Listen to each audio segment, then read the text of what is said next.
never make a monkey out of me. Man, what a beautiful day. Hi everyone and welcome back to my video series where we disprove evolution. This is part 5. If you haven't seen the first 4 parts, click on part 1, part 2, part 3, and part 4. And while you decide what you want to do, I'm just going to go ahead and look at the pretty blue sky. Look at that. Ain't that something? Seriously, go ahead and click on the screen if you want to watch one of the earlier videos.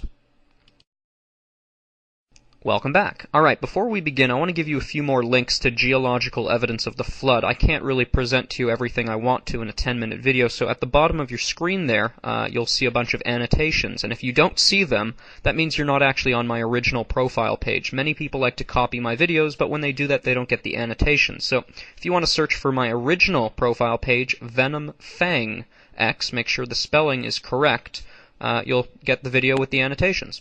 So let's continue with what I promised we would talk about in the last video. We're going to talk about how big was Noah's Ark, how many animals did Noah have to bring on the Ark, and did we find Noah's Ark in the mountains of Ararat like the Bible said we would? Yes, we did. The Bible says that the Ark would rest in the mountains of Ararat in the outskirts of Turkey. This is Turkish for Noah's Big Boat. In 1960, they discovered what they thought to be Noah's Ark.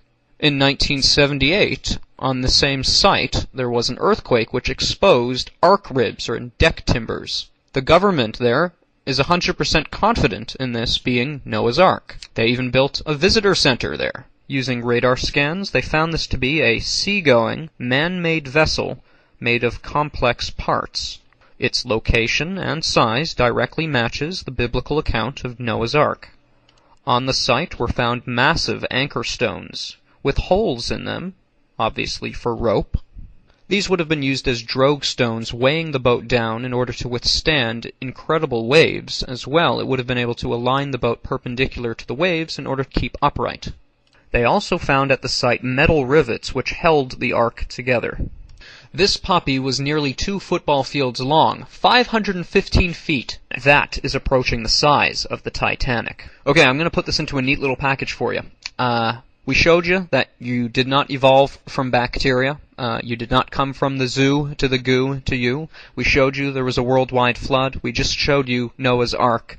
And now, what else do you want? Did you know that every major nation on the planet has an existing flood legend? There are over 270 of them. The Chinese have the story of Fu Hai, who they consider to be the father of their civilization, who got on a boat with all the animals on the planet and survived a worldwide flood. The Toltec Indians have a story of a man who built an ark and had all the animals on there with him, survived a worldwide flood. The Babylonians had a story about a worldwide catastrophe, a flood, where a man and his family got on an ark with all the animals and they repopulated the planet. Interesting, isn't it? Maybe it's not a legend. Alright, enough about Noah's Ark. I think you get the point. How many animals did Noah have to bring on the ark? Did he have to bring 1 billion animals on the ark? The answer, I've said before, is no. People like to say, did he have to bring every species? No. The Bible says he brought every basic kind. So now we're going to have to define what is a kind.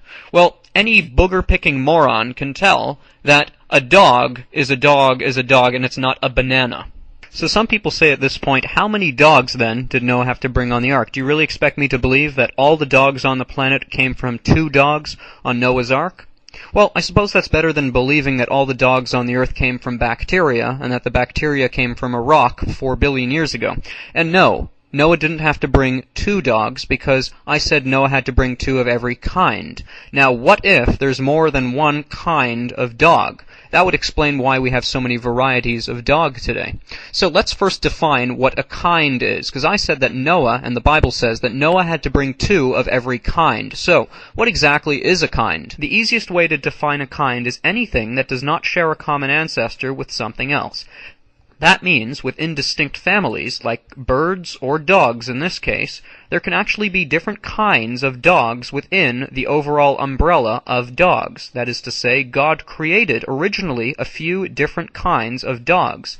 Now here we see a mock-up chart that the evolutionists have made that say all the dogs on the planet are related. Now I don't believe this to be true.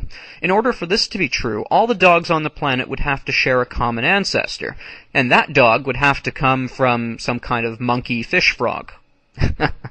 But on a more serious note, I don't believe that the dogs we see today all share a common ancestor, or rather, the original kinds did not. So allow me to make my point. In this chart, we can see that the dogs actually don't share a common ancestor, not all of them. And there was about 4 kinds of dogs on Noah's Ark. Now, there might have been more. Hey, there might have been less. I don't know. However, I do hold that Noah's Ark existed, that Noah brought dogs on his ark, and that all the dogs we see are from dogs that were on Noah's Ark. So the only other question is, the evolutionist looks at this and says, well, isn't that evolution? Aren't these dogs who are making all these different varieties of dogs, isn't that evolution? Only if you don't know how to use your brain. Crossbreeding. If you take one type of dog and you give it to another type of dog, you're going to come up with a whole bunch of crazy varieties. On top of that, God gave the ability to life in order to adapt. What that means is, that doesn't mean it's going to grow a new limb out of its forehead or something. It just means that a dog was created with fur, and God allows the dog, in order to survive in a whole bunch of different situations, it has the ability, through successful generations, in order to grow thicker or thinner fur, maybe bigger paws with slightly bigger claws, or, we talked about this with Darwin's finches. So, adaptation is not evolution. Crossbreeding is certainly not evolution. I was speaking with an evolutionist who said this: I have evidence for evolution. So I said, okay. And he said, I have a bacteria that is resistant to antibiotics. So I said to him, okay, so what did it start as? He said, a bacteria. I said, what did it end as? Bacteria. So I asked him this: is it possible that God designed bacteria and all life with the ability to adapt within limitations without ever changing its basic kind? And he never gave me an answer. You see, the evolutionists look at these small variations and they say, well, over billions of years, that'll eventually turn into something else. Now, have they ever observed that happening? They say, no, it'll take 1,000,000 years to observe it. So they're admitting they've never observed that happening. Now, science is defined by things we can test, repeat, and observe. So for them to say these small little variations, which totally fit with the creation model that God designed life with the ability to adapt, how can you possibly say this is evolution? You have to be an idiot. It started as a dog. It ended as a dog. It started as a fish. It ended as a fish. It started as a human. It ended as you guessed it, a human. Alright, let's lay down a few facts here. They've never seen evolution happen, which is why they say it takes billions of years. You say, show me evolution, they say, can't. It'll take me a few million years. Well, that's convenient. I could say that my boxers are going to turn into briefs over billions of years. But you're going to have to wait. You can always tell when something's a fairy tale when people say, long ago and far away, this happened. That's not science, my friends. We've never seen evolution, and by them saying that it takes that long to happen, that you can't show any contemporary examples, even though everything should be in a constant state of evolution. There is not one animal or plant on this entire planet that exhibits any additional complexity or additional traits than its provable ancestors. And I say provable, because people now say, well, what about the fossil record? Yeah, what about the fossil record? Has it ever occurred to you that God is a very clever designer, and he can reuse and alter designs? If you find something in the fossil record that looks like a cross between a dinosaur and a bird, you can only make one of two conclusions. Either this thing shares a common ancestor with both a bird and a dinosaur, or God reused one of his designs. Now, this would make sense because we see many different animals have eyeballs. This is a common design. Does that necessarily mean we share a common ancestor just because we have a similar design? Absolutely not.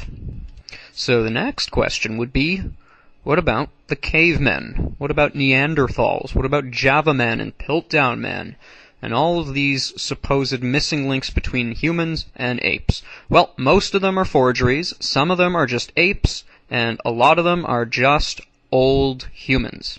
The Bible says people used to live to be over 900 years old, and the human brow ridge never stops growing. Plus, people can get arthritis. So imagine a 900-year-old person with arthritis. That would be what we consider a Neanderthal, even though they're just a human being. In fact, the Aborigines have abnormally large eye ridges, and they're not nearly that old, and yet they are just human beings. So, we didn't come from apes. There's no evidence to suggest we did, even though they want there to be evidence, which is why they keep trying to find it and making clay mock-up statues. You know, you can make anything look like anything with enough clay. So, anyways, there goes evolution. End of story. That's it, guys. It's over.